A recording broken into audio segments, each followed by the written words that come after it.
Hi friends, കൃഷിലോകം എന്ന YouTube ചാനലിലേക്ക് എല്ലാവർക്കും സ്വാഗതം. എൻ്റെ പേര് അനി യുജിൻ. അപ്പോൾ കൃഷിലോകത്തിൻ്റെ ഇന്നത്തെ വീഡിയോ ലോകത്തിൻ്റെ നാനാഭാഗത്തുമുള്ള മലയാളികൾക്ക് വേണ്ടി സമർപ്പിക്കുകയാണ്. അപ്പോൾ ഫ്രാൻസിൽ താമസിക്കുന്ന രതീഷയുടെ വീട്ടിൽ പൂക്കളമിടാനായിട്ട് പ്രതീക്ഷയോടെ വളരുന്ന വിവിധ ഇനം പൂച്ചെടികളെയാണ് നമ്മളിന്ന് കാണാൻ പോകുന്നത്. ഒരു പൂക്കളം പോലെ തന്നെ മനോഹരമാണ് ഒരു സൂര്യകാന്തി പൂ വിടർന്നു നിൽക്കുന്നത് കാണാൻ. നമുക്ക് വേറെ പൂക്കളത്തിൻ്റെ ആവശ്യമില്ല, അത്രയും ഭംഗിയാണ് അത് നോക്കി നിന്നാൽ അല്ലേ. സൂര്യകാന്തി എണ്ണയുടെ ഉൽപ്പാദനത്തിനായിട്ട് പല സ്ഥലങ്ങളും വാണിജ്യാടിസ്ഥാനത്തിൽ കൃഷി ചെയ്യുന്ന ഒന്നാണ്.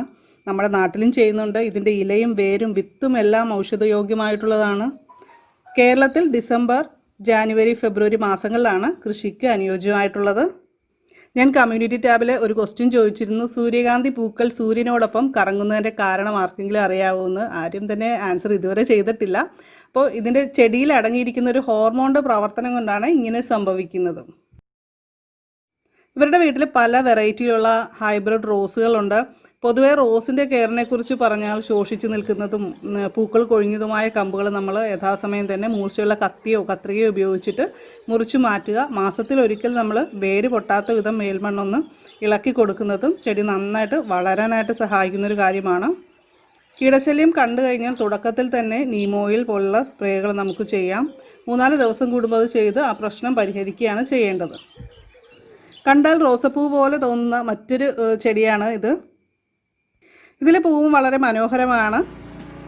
മഞ്ഞുകാലത്ത് ഈ ഒരു ഗാർഡനിൽ നോക്കിക്കഴിഞ്ഞാൽ വലിയ മരങ്ങൾ മാത്രമേ കാണാൻ പറ്റുള്ളൂ. അതിൽ തന്നെ കുറേ ഇലകളൊക്കെ പൊഴിഞ്ഞുള്ള അവസ്ഥയിലാണ് കാണുക. അതിനുശേഷം ഇവർ വീണ്ടും പിടിപ്പിച്ചെടുക്കുന്നതാണ് ഇതൊക്കെ. വിത്തുകളൊക്കെ ശേഖരിച്ച് വെക്കും. അതുപോലെ തന്നെ ഇല്ലാത്ത ചെടികളൊക്കെ നഴ്സറിയിൽ നിന്ന് വാങ്ങിച്ചു കൊണ്ടുവരും. ഇത് ഒരു ചെമ്പരത്തിയാണ്. ഇത് നഴ്സറിയിൽ നിന്ന് വാങ്ങിക്കൊണ്ട് വരുന്നതാണ്. മജന്ത കളറിലെ ഒരു നല്ല മനോഹരമായിട്ടുള്ള പൂക്കളുണ്ടാകുന്ന ചെടിയാണ്. നഴ്സറിയിൽ നിന്ന് വാങ്ങുമ്പോൾ തന്നെ അതിൻ്റെ കെയറും കാര്യങ്ങളും ഒക്കെ ചോദിച്ച് മനസ്സിലാക്കും. ഇത് എങ്ങനെയാണ് നടേണ്ടത്, അതുപോലെ തന്നെ പരിപാലന രീതികൾ, ഇതെല്ലാം ചോദിച്ച് മനസ്സിലാക്കിയിട്ടാണ് വാങ്ങുന്നത്. നമ്മളും ശരിക്കും പറഞ്ഞാൽ അത്തരം കാര്യങ്ങളൊക്കെ ഒന്ന് ശ്രദ്ധിക്കേണ്ടതുണ്ട്. പലരും പറയാറുണ്ട് റോസ് പോലുള്ള ചെടികൾ നഴ്സറിയിൽ നന്നായിട്ട് പൂത്ത് നിൽക്കും, നമ്മുടെ വീട്ടിൽ വരുമ്പോൾ അത് അത്രത്തോളം പൂക്കുന്നില്ല എന്നുള്ള കാര്യങ്ങളൊക്കെ പറയാറുണ്ട്. അപ്പോൾ ഇനത്തിൻ്റെ വ്യത്യാസം അനുസരിച്ച് അതിൻ്റെ പരിപാലനത്തിലും വ്യത്യാസമുണ്ടാകും. വീടിൻ്റെ സിറ്റ് ഔട്ടിൽ 2 ചട്ടികളായിട്ട് വെച്ചിരിക്കുന്നതാണ് ജെർമേനിയം പ്ലാന്റ്. നല്ല നീർവാഴ്ചയുള്ള മണ്ണാണ് ഇതിനാവശ്യം. ഇത് നമുക്ക് ഇൻഡോറായിട്ടും ഔട്ട്ഡോറായിട്ടും വളർത്താവുന്ന ഒരു ചെടിയാണ്. ആഴ്ചയിൽ ഒരിക്കലെങ്കിലും വെയിൽ കിട്ടണം. നിറയെ പൂക്കൾ ഉണ്ടാകുന്ന ഒരു ചെടിയാണ്. അതും മനോഹരമായിട്ടുള്ളൊരു നിറമാണ് ഇതിൻ്റെ പൂക്കൾക്ക്. ഇത് വെറൈറ്റി പൂക്കളുള്ള ചെടികളുണ്ട് കേട്ടോ. ഈ ചട്ടി വെച്ചിരിക്കുന്ന ഒരു മരക്കഷ്ണത്തിലാണ്. അപ്പോൾ ഞാൻ വിചാരിച്ചത് നല്ലൊരു ഭംഗിയായിട്ട് ഇങ്ങനെ വെച്ചിരിക്കുന്നതാണെന്ന്. പക്ഷേ ചെടി വളർന്നു വരുമ്പോൾ ഇത് താഴേക്ക് ഹാങ് ചെയ്യും. അപ്പോൾ അതിന് വേണ്ടിയിട്ടാണ് ഇങ്ങനെ ഒരു തടിക്കഷ്ണത്തിൽ വെച്ചിരിക്കുന്നത്. ഒരു ഫ്ലവർ ബാസ്ക്കറ്റ് പോലെ മനോഹരമായിട്ടിരിക്കുന്ന ഒരു ചെടിയാണ്. നമ്മുടെ നാട്ടിലെ മുളയൊക്കെ ഈ ഒരു ഗാർഡനിൽ ഇവർ വെച്ച് പിടിപ്പിച്ചിട്ടുണ്ട്. ഈ കാണുന്നതാണ് ഇവരുടെ വീട്. വീടിൻ്റെ സിറ്റ് ഔട്ടിൽ വരെ വളരെ ലളിതമായിട്ട് പൂക്കളുണ്ടാകുന്ന ചെടികളും ഒക്കെ വെച്ച് പിടിപ്പിച്ചിട്ടുണ്ട്. പൂന്തോട്ടത്തിന് അതിരിടാനും അഴക് വർദ്ധിപ്പിക്കാനും ഉത്തമമായ ഒന്നാണ് കന്ന ഇൻഡിക്ക അഥവാ ഇന്ത്യൻ ഷോർട്ട് പ്ലാന്റ്. നമ്മുടെ നാട്ടിലൊക്കെ ഇത് ധാരാളമായിട്ട് വലിയ കെയർ ഇല്ലെങ്കിൽ പോലും വളരുന്ന ഒരു ചെടിയാണ്. അത്യാവശ്യം ജൈവവളങ്ങൾ മാത്രം മതി.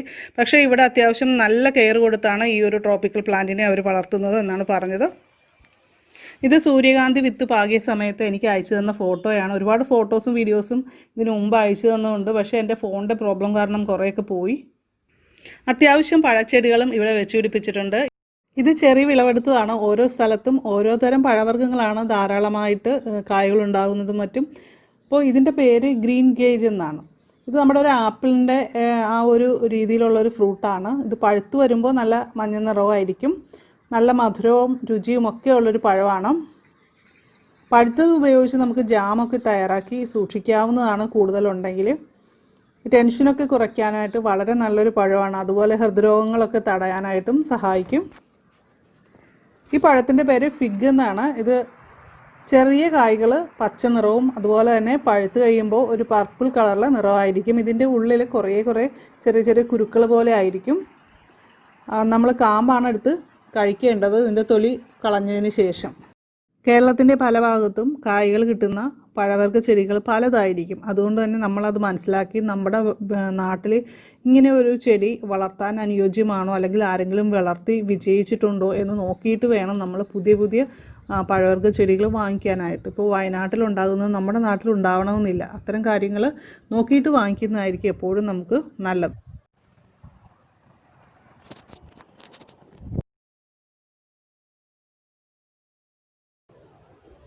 ഇതെന്താണെന്ന് മനസ്സിലായി കാണും. നമ്മുടെ മുന്തിരി വള്ളിയാണിത്.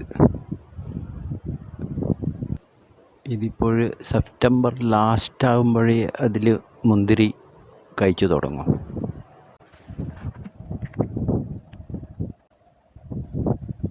നമ്മുടെ നാട്ടിലൊക്കെ തനിയെ മുളച്ചു വരുന്നതാണ് 4 മണി ചെടി അല്ലേ. അതുപോലും ഇവിടെ മനോഹരമായിട്ട് ചട്ടിയിൽ ഒരുക്കി വെച്ചിട്ടുണ്ട്. ക്ലൈമറ്റിൻ്റെ വ്യത്യാസം അനുസരിച്ചാണ് ചെടികളുടെ കെയർ എന്നുള്ളത് നമുക്കിതിൽ നിന്ന് മനസ്സിലാക്കാൻ സാധിക്കും. ഇത് നമ്മുടെ നാട്ടിലുള്ള ബിഗോണിയയുടെ വേറൊരു ഇനമാണ് കേട്ടോ. നല്ല ചുവപ്പ് നിറത്തിൽപ്പെട്ട മനോഹര പുഷ്പങ്ങളാൽ നിറഞ്ഞ ഈ ഒരു ചെടി കാണുമ്പോൾ തന്നെ നമുക്ക് നല്ലൊരു ഉന്മേഷവും ഒക്കെ തോന്നുന്ന ഒരു ചെടിയാണ്. ബിഗോണിയേസി കുടുംബത്തിൽപ്പെട്ട ഈ ഒരു ചെടി 1500ഓളം വെറൈറ്റി ഉണ്ടെന്നാണ് പറയപ്പെടുന്നത്. അപ്പോൾ രതീഷേട്ടനും കുടുംബത്തിനും എൻ്റെയും ഈ വീഡിയോ കാണുന്ന എല്ലാ കൂട്ടുകാരുടെയും പേരിൽ ഓണാശംസകൾ നേരുന്നു. അപ്പോൾ തീർച്ചയായും നിങ്ങളുടെ ഓണാശംസകളും അതുപോലെ ഈ ഗാർഡനെക്കുറിച്ചുള്ള അഭിപ്രായങ്ങളും ഒക്കെ വീഡിയോയുടെ താഴെ കമൻറ്റ് ചെയ്യാവുന്നതാണ്. വീഡിയോ ഇഷ്ടമായിട്ടുണ്ടെങ്കിൽ ലൈക്ക് ചെയ്യുക. അതുപോലെ തന്നെ നിങ്ങളുടെ ഫ്രണ്ട്സിനൊക്കെ മാക്സിമം ഷെയർ ചെയ്ത് കൊടുക്കുക. ഈ ഓണത്തിന് നാട്ടിൽ വരണമെന്ന് വിചാരിച്ചിട്ട് വരാൻ സാധിക്കാതിരിക്കുന്ന എല്ലാ മലയാളികൾക്കും ഞങ്ങളുടെ എല്ലാവരുടെയും ഓണാശംസകൾ. കൃഷിലോകം ചാനൽ ഇനിയും സബ്സ്ക്രൈബ് ചെയ്യാത്ത കൂട്ടുകാരുണ്ടെങ്കിൽ വീഡിയോയുടെ താഴെയുള്ള റെഡ് കളറിലെ സബ്സ്ക്രൈബ് ബട്ടൺ ഒന്ന് ക്ലിക്ക് ചെയ്ത് ഓളൊന്ന് സെലക്ട് ചെയ്യുക. അപ്പോൾ നമുക്ക് മറ്റൊരു വീഡിയോയിൽ വീണ്ടും കാണാം. നന്ദി, നമസ്കാരം.